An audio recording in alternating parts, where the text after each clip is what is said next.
Do you think you're thriving, but others just see you as auditioning for a role that no one cast you in? Are you the hero of your own story, or are you just stealing scenes? Is it all just narcissism with a ring light? This week, we're diving into main character syndrome, something I had never heard of, that viral blend of self-love, delusion, and cinematic lighting today on Off the Couch.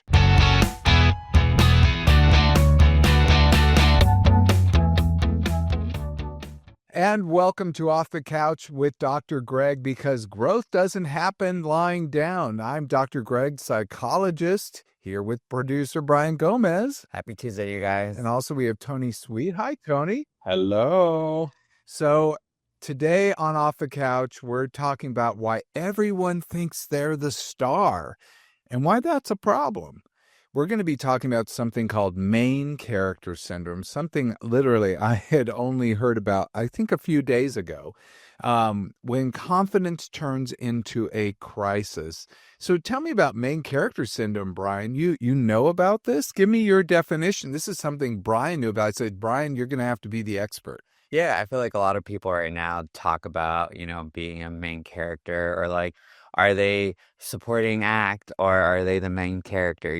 Like in a group of friends, there's always like that leader, that one that seems to like make all the choices and like the popular one out of the group almost, that I feel like that would be like the main character. Or like it happens, let's say in different group settings or like work environment too, that it's just something, they're either like the main attraction or the main focus of that group, Okay, so it's somebody who's the main character in a group? Or can you be the main character otherwise? I mean, I'm trying to figure this out. Here, I have actually 5 questions to see if main character syndrome, it actually isn't a clinical diagnosis, so please don't take it as one. It isn't the same as narcissism. In fact, we'll talk about the differences between main character syndrome and narcissism. It's become a pop culture phenomenon, pop culture phenomenon for people who seem overly focused on their own story, getting attention, and aesthetic. And where does self-celebration and narcissism end and narcissism begin? That's the question we'll ask. But here's the quiz. Do you often imagine your life as if it were a movie or TV show starring you? I'm going to hold up a finger and okay, Brian, right on. Okay, do you feel uncomfortable? Brian held up one finger. I'm holding up none. Tony, you do it. We're going to ask you at the end. Okie doke. Do you feel uncomfortable when others receive more attention than you do? Do you frequently post or curate content online to present a specific version of yourself? I put a finger up on that. All right, Brian. Do you struggle or empathize? I'm sorry. Wow, I'm not going to have a good time today. Do you struggle to empathize when others share problems that interrupt your narrative? No. Okay. And do you find yourself telling stories that make you the hero or the victim more often than not? Well, my life gets a little dramatic sometimes, so Okay. I put up a finger on that one. So Brian has 3. I have none.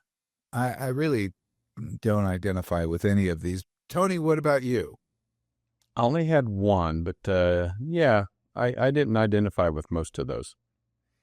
But I could see how a lot of people might identify with a lot of these. So let's go and let's tell Brian how he's answered. So 0 to 1, you're a grounded co-star in the ensemble cast of life. Thank you, Tony. You and me we're going to just hang together out in the cast. We're in the chorus line. All right. We're in the High back. kicks.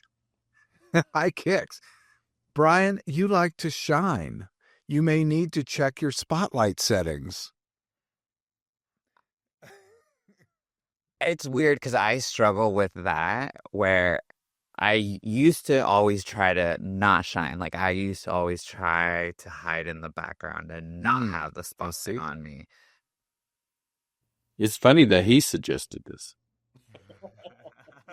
That I suggested it? Well, No, Brian. Weird about this.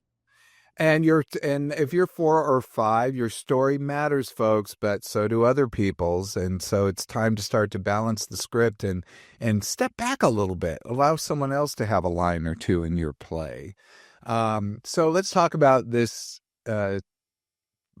phenomenon that really kind of intrigued me.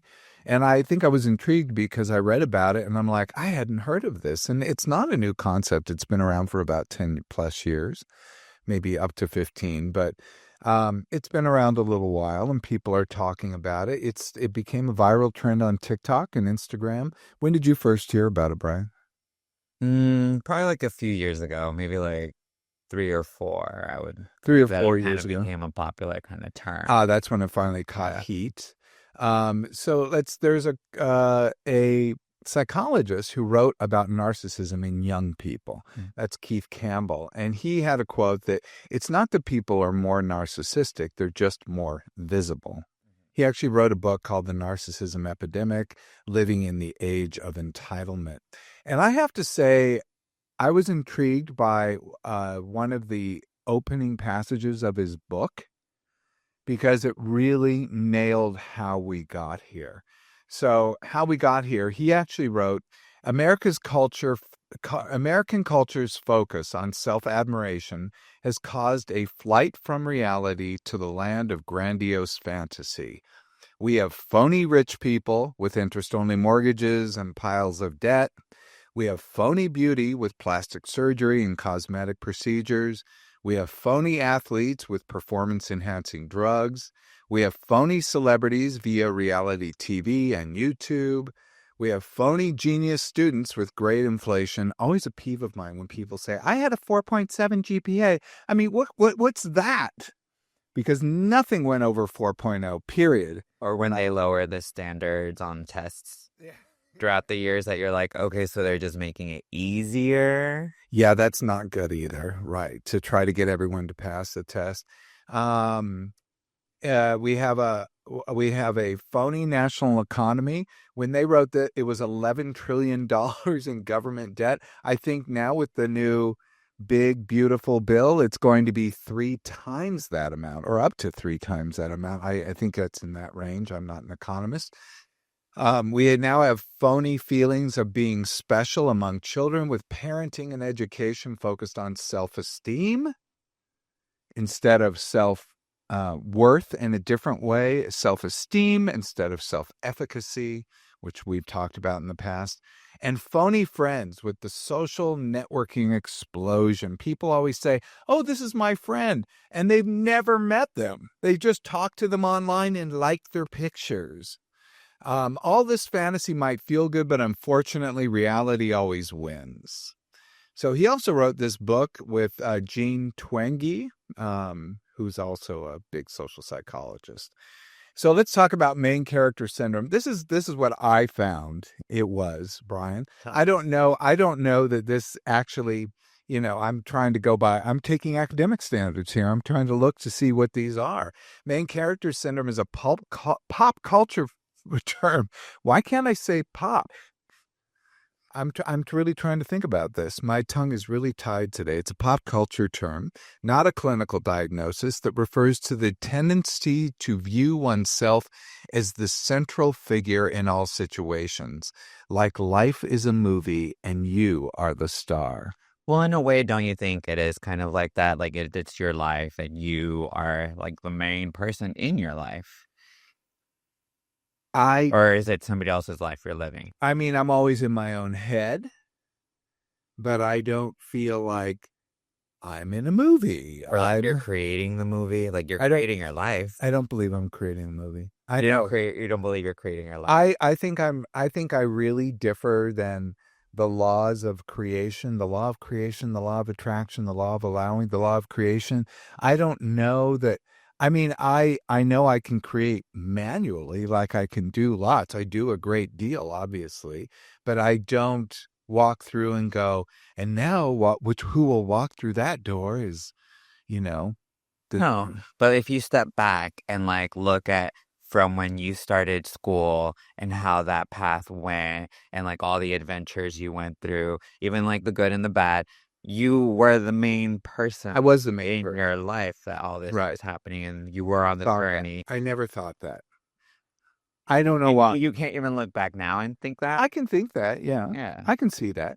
But in that sense, like, that's normal, I would say. Like, it's your life. It's like when you're like, you're just taking control of your life. You're going the career you want to do. You're hanging out with the friends you like. You're taking control, like, as a main person in your life. Even I had to struggle with, I thought, well, I have a podcast. I've been on a reality show. I've done tons of media. I've had a column. I've done all these things. Why would I think I don't have main character syndrome? Because I kind of would appear to. And when you walk into a room, you are tall. I'm tall. And there's something about look at me, etc. Yeah. That is very much along the board, But I guess, hello.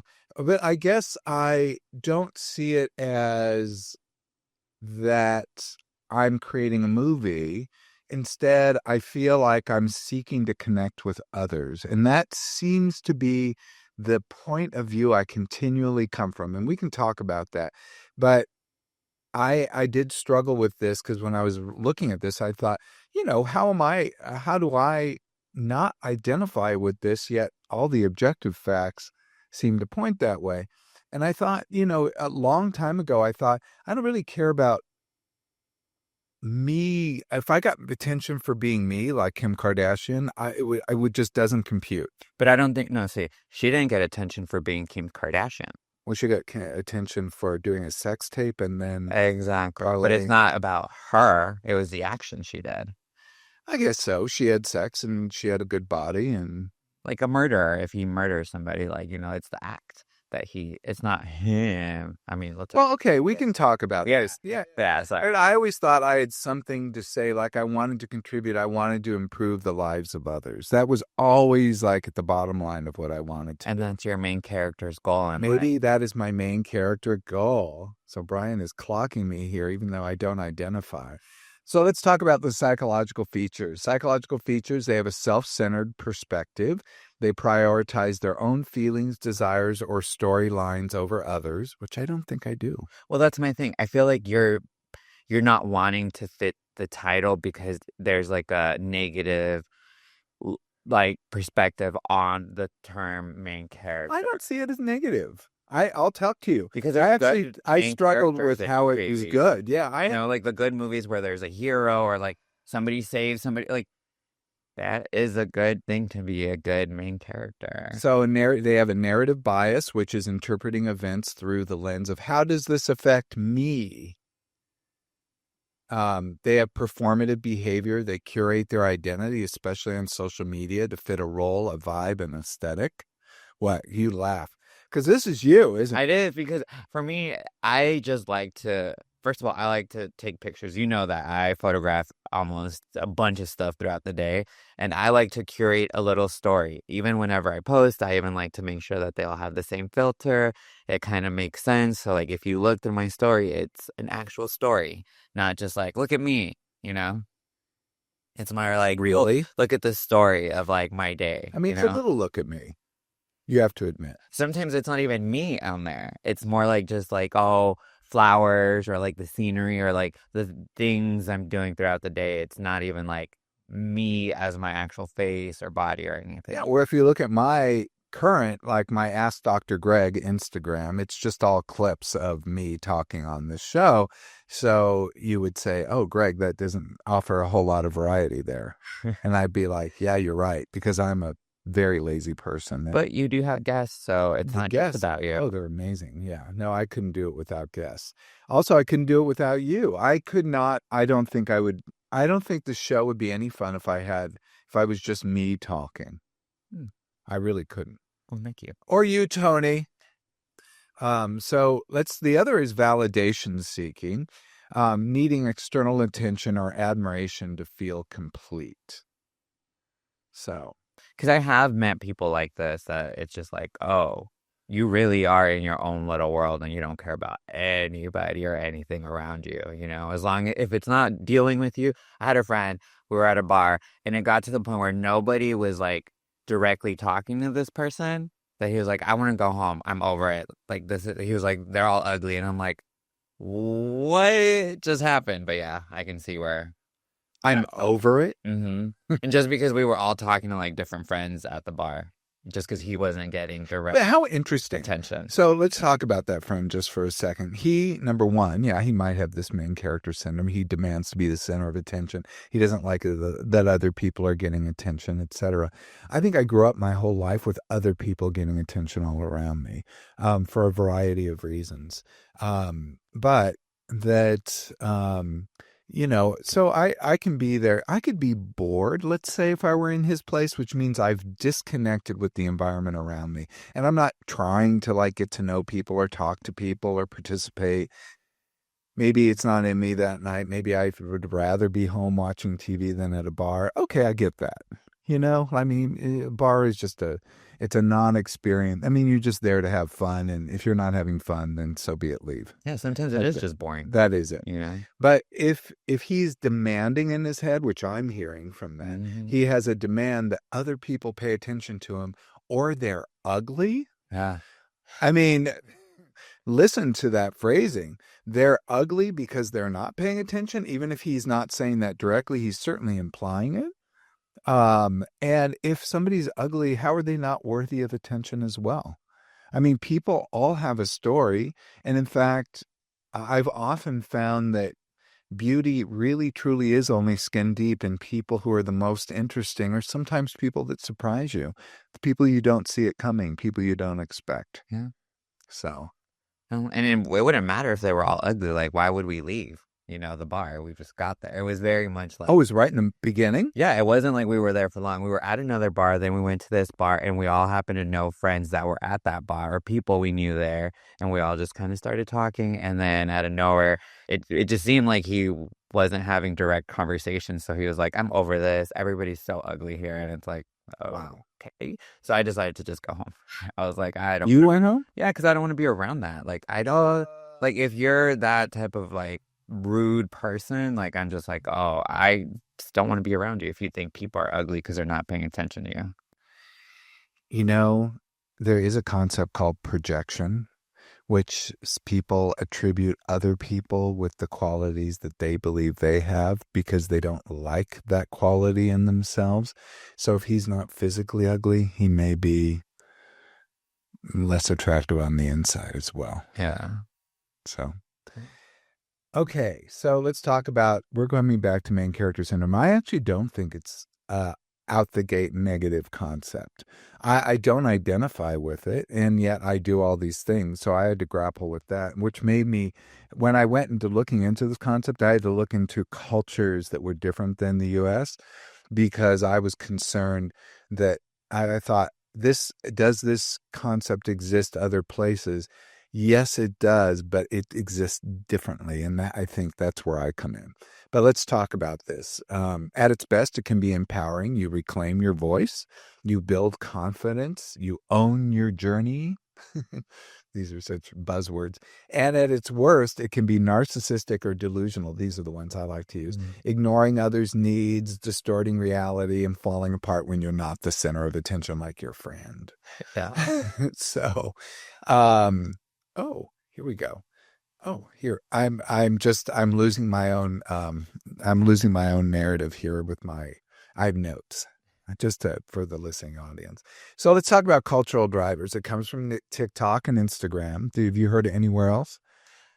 I think it's a TikTok phenomenon. That's actually a thing. It's like a hashtag. Yeah, but I feel like we also get it from media as we grow up. When we were talking about this topic, I was like, oh, I can see why sometimes my life seems a little dramatic or extra, but in our culture, like, we grew up watching telenovelas. Like, you watch the telenovelas and it's like the most dramatic, out of control thing. That is true. You get me? But that's what we're brought up watching. That's how, like, we're just an explosive culture. So it's so funny. I grew up in Southern California, and of course we did have Spanish language stations, which of course did have these programs.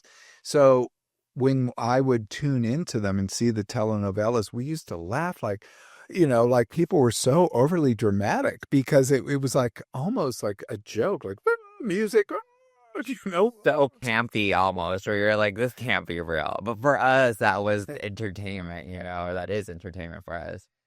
So it comes from this whole self-help movement. I mean, plus the narcissism that we outlined in the previous, about that came from the narcissism book, that he talked about that the culture was moving that way. We have self-help language, being the hero of your own story.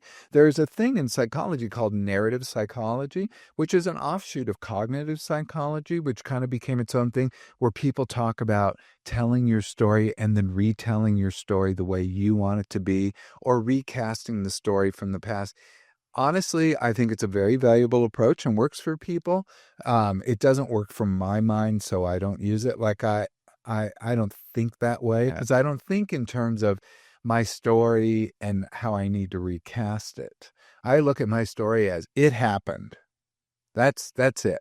And I can take different views from it and different lessons from it, but I choose not to dwell in it. At the same time, I'm very aware. It's not like I forget it, and I'll bring it up and talk about it because it informs me. So I look at things a little bit differently in that particular way. I don't change the story from the past. I just change the not the narrative, the the sort of understanding of what that all meant.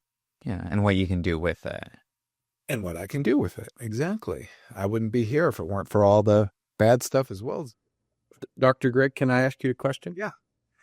I was thinking, because I'm not a person that usually likes the spotlight, but I do realize that when I used to teach aerobics, or I used to sing on stage, my personality did change to where I wanted to command the room. But as soon as I got off the stage or got out of the aerobics room or whatever I was doing, I went back to my kind of like, I just wanted to be left alone. Or not left alone, but just not the highlight. A lot of performers say that. That isn't the only time I've heard that from a performer, but that's not universal. Some performers do, they Oh, for sure. blends into their personal life. I don't know that that's unhealthy, because I think the role dictates that you command the room. Right. Can you imagine an aerobics teacher didn't command the room? You'd be like, what the hell's going on? Why is that person over in the corner doing like flips or whatever? I don't understand it. And then the same with singing. You kind of have to. And if you don't, you're signaling or you're giving a message to the audience that you don't matter. So their focus of attention will go elsewhere. So when you're watching a performer, I would think it's healthy for them to connect with their audience as if they are having an individual conversation with every single person in the room. So would that be considered a slightly a main character, not necessarily syndrome, but like Activity. right? I think it would be, yeah, I don't think it would be a main character syndrome the whole time, but I think a performer does have to think about their image, Yes. because I think that's when we start to blend into what's healthy. And you have to think about your image as a performer. You have to think about what goes out there. I have to think about things. There are certain things I've had to turn down throughout my life because I thought, if I'm a psychologist and have done this, like somebody, when I was younger, people asked me, will you be in this calendar? Will you be in this? Will you do this? And I'm like, and I'm in school, I'm doing these things. I'm like, I can't do that because that just wouldn't comport with the, being a psychologist. Although some therapists will bleed those lines. They may have done porn, etc. But I actually knew of a woman who I thought very unfairly. She was a Playboy model. She went through and got her PhD later in life. During school, did we have to go through these training experiences, and she was working in a prison.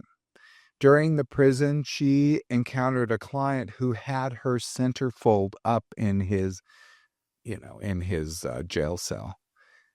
And she told her supervisor, that created a great controversy. They did not realize that she had done this Playboy centerfold, and they kicked her out of the program. To me, this was incredibly unfair because she stopped doing that, but unfortunately, those pictures lived on. So I think we do have to think about those things, About your brand image. about your brand image. But no, but I have to think about being a psychologist, etc. I would have to say, I don't know about you, Brian. Do you think I lead a flashy life, or is it fairly it's fairly benign? I feel like if you took time and like posted about it, you might think different. What do you mean? You might look at your entire movie differently, you know? Yeah, but then I'd have to take all that time to not live and be focused on the phone. Like, to me, it's such a huge waste of time because I'm like, if I have to spend 15 minutes, it's 15 minutes. I don't have to do 15 other things. I'm like, it's just, to me, such a time suck, which I know a lot of people are. I mean, I don't fault you if that's what you like. I was watching an interview with a woman today. She's a Gen Z expert, and she was talking about being in Gen Z. And I was interested in what she had to say. And what was really interested is she said she flew next to a woman on the plane for 5.5 hours. So obviously New York to LA. She flew for 5.5 hours and was sitting with the woman. She said she was very nice, but she was on her phone on TikTok the entire time, 5.5 straight hours. And I just thought, and she was surprised that someone could hold their attention that way. And what she was concerned about is the addiction quality of these things. Oh, yeah. But bottom line is that was just a very interesting thing. I think that the author saw an interview was named Erin Scanlon, if anyone wants to look her up. Erin Scanlon. Yeah, she was very interesting. So, there are, other things, the influencer culture where we've put influencers now on pedestals, but they're like mini pedestals. We used to have big stars. Now we have little stars. And we have, some people pop, but a lot of people are little stars for these micro economies. And then we have a lot of people in this have trauma and neglect backgrounds that drive the need to feel seen. So I looked at this and I just want to touch on the cultural values because I was actually really interested. I thought this can't be just a U.S. thing, but it's got to look different in other cultures. And indeed, I was right. So in places like U.S. or Western Europe, where you're raised to be yourself, to stand out or chase your dreams, were you raised that way, Brian? Yes, but because we came here to the States for a reason, it wasn't just like, oh, I think being a child of an immigrant is different coming here because you come here for like a better life. It's not just to come here and live a normal, regular life like everybody else. We could, like, my parents could have stayed in Mexico and we wouldn't have to, like, gone anywhere, you know? So in my family, I had a father who I would say didn't just have main character syndrome. He might have had a little bit more. I had a brother who was severely disabled. I had sisters who were all beauty queens, and one was like valedictorian, very smart, and, et cetera. I mean, these were, I have to say, everyone around me sucked the air out of the room. Dang, so there was no room for you to shine? I didn't feel like that. I just kind of didn't feel like, especially because I had a brother who's a year older, who's very disabled. I felt like his needs mattered more than mine. And that was sort of the shadow I grew up in, which is very typical of people who grew up with an older sibling who's close in age with a severe disability. That is very much a typical dynamic. So I see how I didn't grow up with be yourself, stand out, or chase your dreams, but I did those things. Like I wanted to do, stuff in my school and do school activities and be in school government. So I eventually was in the top tier of the government, because I really wanted to do that, but I had to run for other offices. I had to get to that place.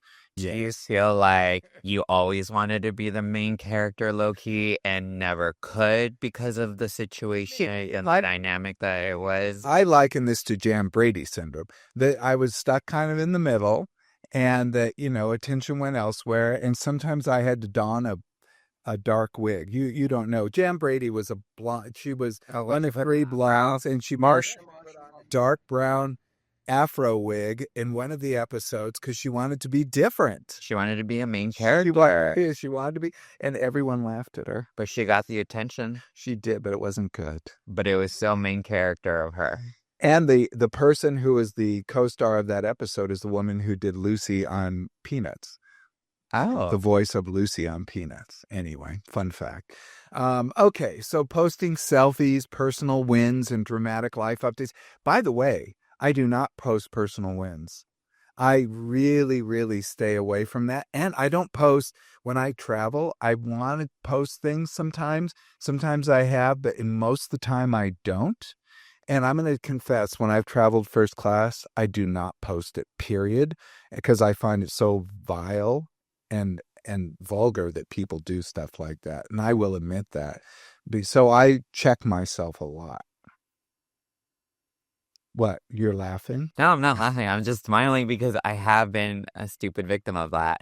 Where, like, again, sometimes, like, the friends and the peers you're around and they're doing that, or, like, that's the lifestyle, or, like, that's the story you're putting together. Where I'm Well, like, I'm not saying it's wrong, but I am saying, like, for me, I always think of what are the 10 people who are sitting in coach thinking about me doing something. I mean, I don't think about them in particular, but I think, what is the experience of the person out there who would see something like that and think, what a dickwad. But maybe they don't. Maybe they worship that. And or what that's if you're okay. just being Like, let them be. appreciative of it? Well, then you can say to the person who bought the ticket, thank you so much. I really appreciate it. Or what if you're just appreciating your moment of being in that first class? What if, like, that's the only you first can time? share it with your friends. What if they're not there? Send them a text, group text. Okay. What if they're all my friends on Instagram? Look, I'm trying not to put it down. I know this makes me sound like a dick, but I will not, like, when I've gone in done some pretty spectacular things in my life, and I've not posted them. I've gone to parties. I've gone to things that, one party I went to, I've been to more than one. I've been to several parties where they said no phones, Yeah. no pictures, nothing. There's certain restaurants, There are lots. a There are sticker over it and everything. Oh, Yeah. I haven't been to that restaurant. I go to really, cheap places, let's face it.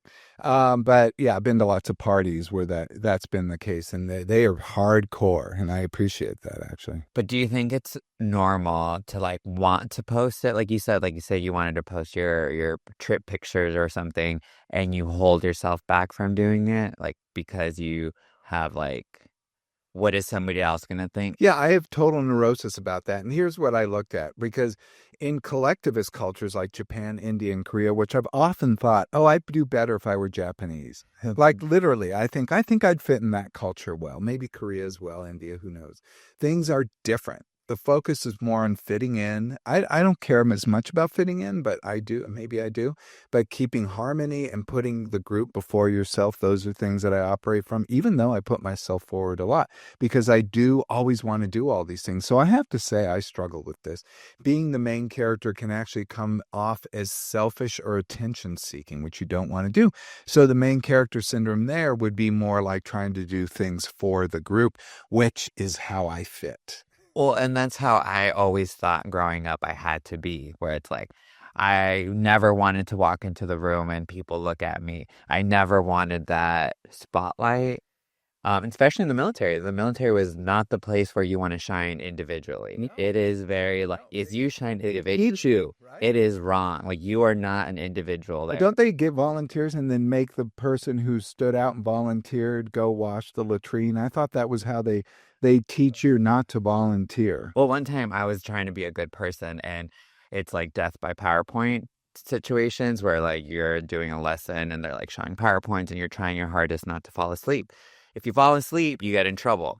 So at the end of the class, they were like, if anybody fell asleep, you should stand up right now and let us know. So I tried to do the right thing and be like, all right, I'm going to stand up, because I did fall asleep one time, during this PowerPoint.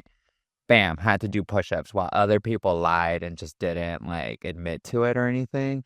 So they're teaching you to lie. Well, at that point, I was like, I'm never going to stand up again for But that's this. exactly it. They teach you not to volunteer. I mean, it's that. I think what they really are going for is the group dynamic, the group cohesion.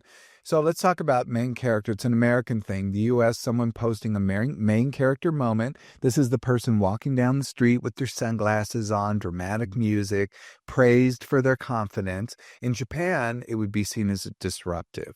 So at individualistic cultures, main character syndrome can be empowering.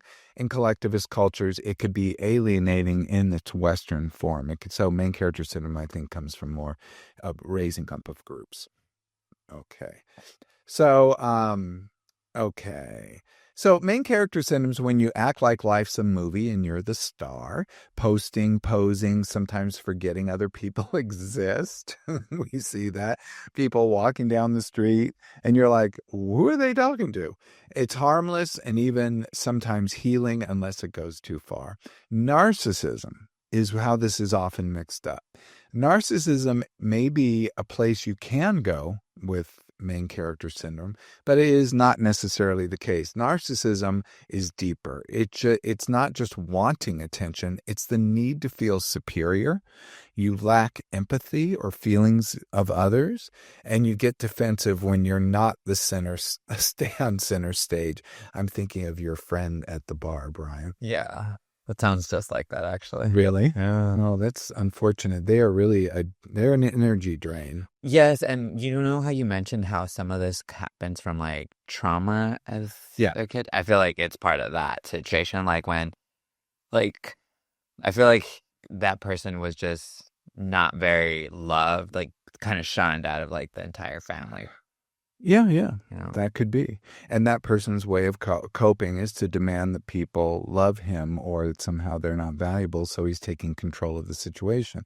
But it can go into narcissism but that's more of a personality structure, not just vibes. Like, oh, I just want to, wear a colorful outfit and have people pay attention to me. It's more like, I demand it, or I'm not valuable as a person. Craving the attention. Yeah. And it's really a pattern.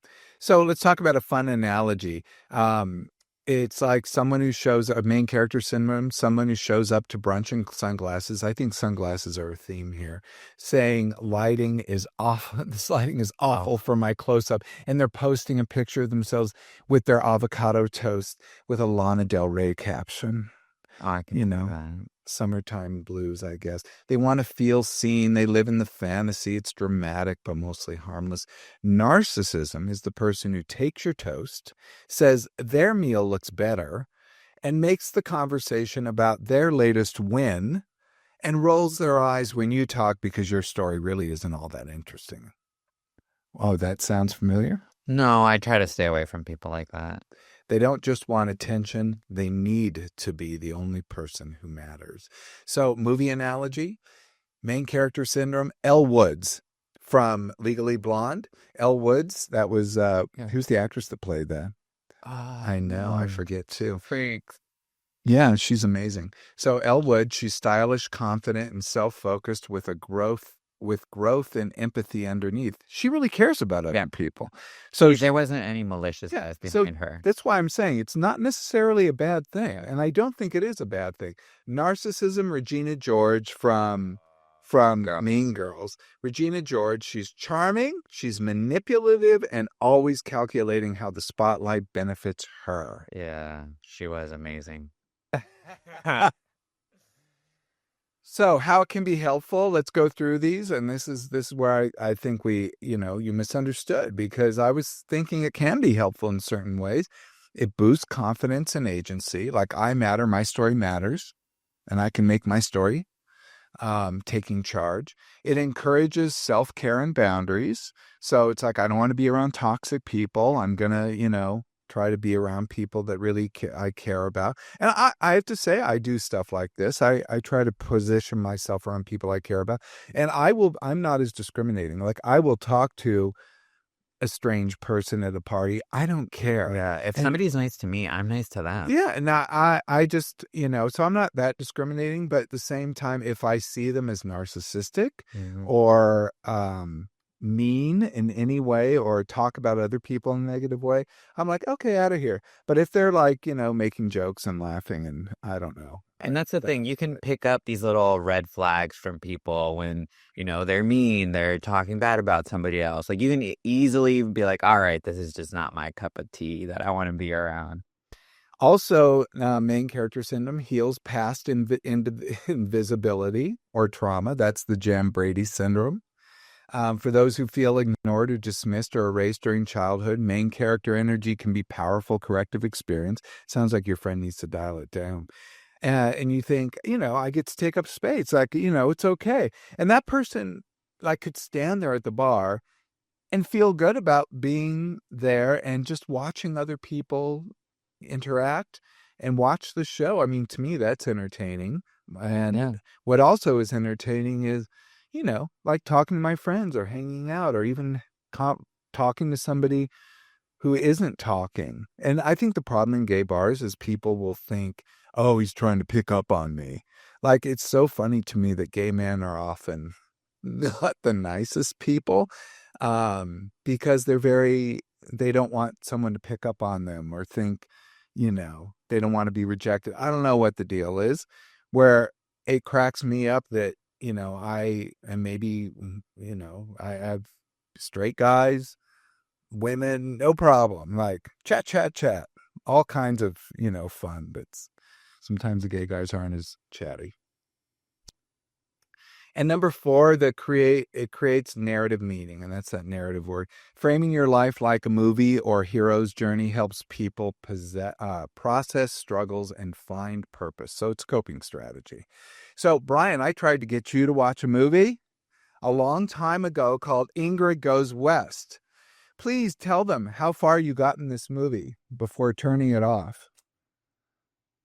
I can't even remember the first scenes. Okay, so let's talk about this movie, because this was main character syndrome. The whole movie was about this, and I thought it was the most fascinating movie. So when I was doing this, I'm like, wait a minute.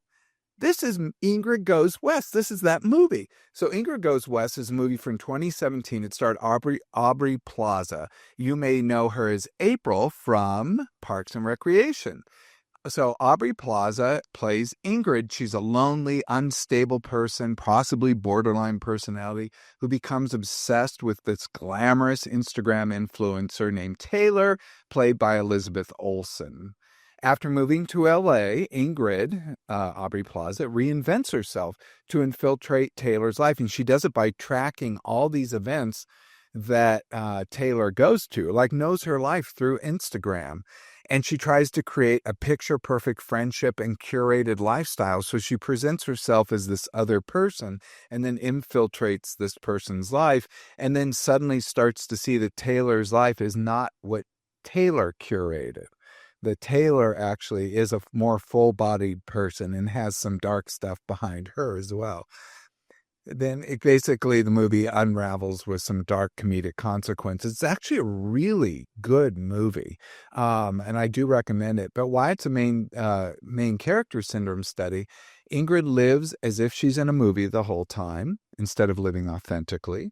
She curates her identity through social media. That's how she presents herself and pushes herself to others. She thought her aesthetic equals worth.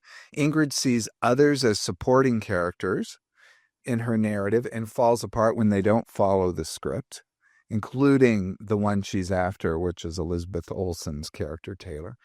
And her obsession with being noticed, liked, and adored mirrors the unhealthy extreme of the main character syndrome, where the need to feel seen overshadows genuine connection.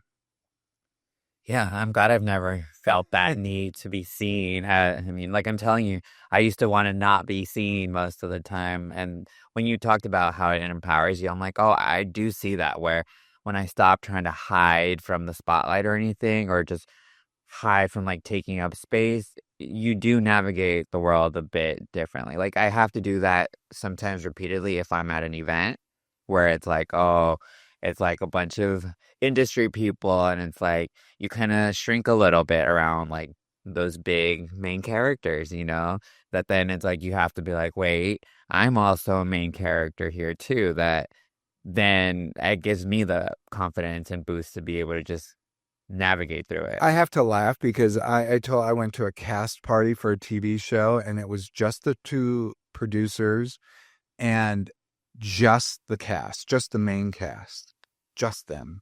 And I'd seen this show. A friend of mine was on it. He invited me. He didn't know that he wasn't supposed to bring a guest. So I went with my friend. And it's a small party because it's only, 10 people in this cast. So I go, and it's a popular show. And I go and I sit in the back. And I was with one of the actresses. And I said, oh, gosh, I guess you and I are the only people not on the show. She goes, yeah, she just went with it. She was on the show. It's just that she played characters, on the show that were not look the same as she does in person. God, but she played along, and then my friend walks up and goes, how do you know each other? Like, we were both talking about not being on the show, and he's like, she's on the show. And then she laughed. She thought it was the funniest thing. And then we went out dancing that night. So she wasn't super offended. But the reality is sometimes, I don't know. Sometimes it's just kind of weird how life goes. And that ended up being an entirely enjoyable night and a fun story to retell because my own sort of stupidity actually helped me be with this person. Connect. Because I probably would have been like, oh my God, I just would have felt so alone. And I'm sure that they also felt kind of like relieved by that you didn't even know who they were, that they could just be their normal self in that sense. Maybe, I bet there's a little insult. But let's talk about tips to stay grounded if you have main culture syndrome or main character syndrome, maybe main culture too. Practice empathy daily. I think Elon Musk said empathy is the greatest weakness of Western culture. I think that is the greatest mistake and the greatest lie I've ever heard. In fact, empathy is our primary connective mechanism. So practice empathy. Try to see what it's like to be in other people's shoes and be mindful of them. Empathy deepens connection with another person. Don't just keep the focus inward, focus it outward as well. Reality check your narrative. When you catch yourself saying, everything's ruined, or I'm the only one who cares, pause with your distorted thinking because you know what? It's just a blip in time. It's just a moment in time. We talked about last week. Was it last week with Monique, allowing? And that is, this is where we could just allow things to be even when they are negative. Celebrate others' wins. When someone else gets attention, praise, or success, applaud them. The spotlight doesn't shrink when shared. It gets warmer, brighter, and more human. And I certainly feel this with friends and stuff, but sometimes with very, very, very particular situations, I have felt like I needed to focus more on them. Because I feel like, I always feel like if my friends win, I win. Oh, that's nice. That's very nice. Journal with honesty. So journaling is good, but do it with honesty. Don't just document highs and heartbreaks, which is what most people do. Put your mundane every day. I did laundry today. I talked to a friend and we had lunch, and I walked the dog, whatever. That actually helps you even out those dramatic peaks and see that your life is kind of a normal thing. And that I used to always say that if I put on Instagram my everyday life, it would just be me doing laundry and doing the dishes and, vegging out in front of the TV and, going to the gym, yawn. But it can also help develop gratitude when you can start to see, oh, I've got this great life. And, it isn't always exciting, but it's good. Sometimes those good moments are just precious enough to be grateful for those. Also ask for feedback from others, especially from trusted people, about how you come across. It isn't a sign of insecurity. It's a powerful tool for growth. I know we're often told not to ask other people, whatever. If they're in their main character syndrome, they may want to or narcissism, I guess, they're going to want to refocus it on themselves. So stay away from a narcissist to ask this question. Just stay away from a narcissist. I mean, why is that helpful? Okay, so main character syndrome can be helpful when it uplifts you without diminishing other people. It's problematic when it disconnects you from reality, becomes performative over authentic, and eclipses empathy for others. So it's okay to be the star of your own life. Just don't forget the supporting cast, Brian. No. Healthy self-focus. Healthy self-focus leads to self-awareness, not self-obsession.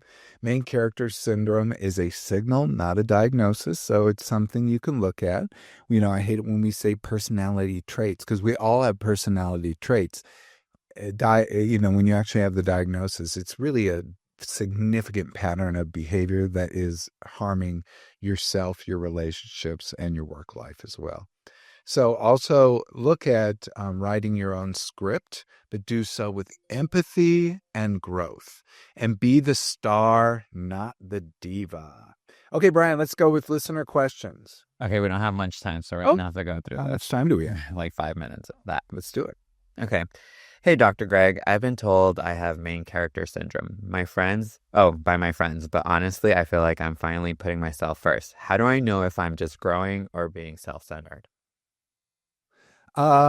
Yeah, you're self-centered. I guess if we can go back to what I just said, if you're not including empathy, and considering the needs of others, there's a dynamic we look at in being assertive. Assertive is not aggressive and putting your own needs first all the time. It's really asking for what you want and being respectful of what the other person wants and trying to come to an agreement there. So I would say to the person, if they're just trampling over the needs and wants of others, then they're actually veering more into narcissistic behavior. But if they're trying to mind their own behavior, then that's actually can be a good thing. But they also need to understand this a human dynamic. If you're somebody who's always passive, you're always yielding to the needs of others, you're always staying in the background, the minute you do change the dynamic, you change the orbit of the planets. So if all your friends are a little universe and all the planets are revolving around each other, if you change your orbit, that's going to change the orbit of all the other planets. So they're going to react and they're going to try to get you to push you back into that previous role. So I would say to that person, go ahead, proceed with caution, be mindful of others' needs, and don't listen to the naysayers who say you can't be looking out after your own self. Yes, but do you ever feel like sometimes they jump off the deep end into that and like completely just start cutting off like lifelines that they shouldn't just be cutting off? If they're doing that, I mean, you could express concern, but if they make that choice, let them make that choice and be sad about it. But it's the choice they're making. But I would step back from you trying to put your agenda on them, but rather to say, this is my concern, that you're hurting yourself along the way of trying to heal. Yeah. Okay, the second one's for me if you want to that one. Good. It's a Brian question. Brian, I love your energy and confidence and narcissism. No, I'm just kidding. No, wait, that's not what it says. It says, I love your energy and confidence. How do you stay grounded when you're the center of attention without letting it go to your head? Well, that's the thing I've always kind of struggled with, just either blending in or like accepting the spotlight. But I'm genuinely a nice person that if I feel or see anything or somebody feeling down like that, like I never let that happen. Like I want to make sure I fix that. Like I'm big on empathy. I can feel when people are feeling certain ways. That for me, that's easy to just view, I have another Brian question. I know you said two, but I want to ask one more. Brian, how do you handle those moments when life doesn't feel like a movie, like the boring, quiet stuff? Do you ever struggle with that too? No, because that is part of the movie. For me, all the little things, like it's all part of my movie. The mornings, I go to the dog park every morning. That's part of my movie. It's nothing special on the walk there or being at the park, but like, it's nice. Like, I just enjoy. I've made friends at the dog park that we see each other every day. My dog has friends that she sees every day. Like, it's boring, but for me, I've learned to appreciate the boring little things. Me having a roof over my head is beautiful and special to me every single day to wake up to that. Well, that's amazing. Brian, you're going to ask me number 5. I looked at I'm such a bad listener, but but I want to do that one because it's something I encounter all the time. Okay, number 5. Okay, real talk. I got jealous of a friend's success and immediately posted a look at me reel. I know it's petty, but how do I stop making everything a competition? Oh, that wasn't what I was posting. Oh, That wasn't what I was The picking. Dr. Greg? Yeah. What was that? You have to read it again. I was like, okay, man, that's not the question.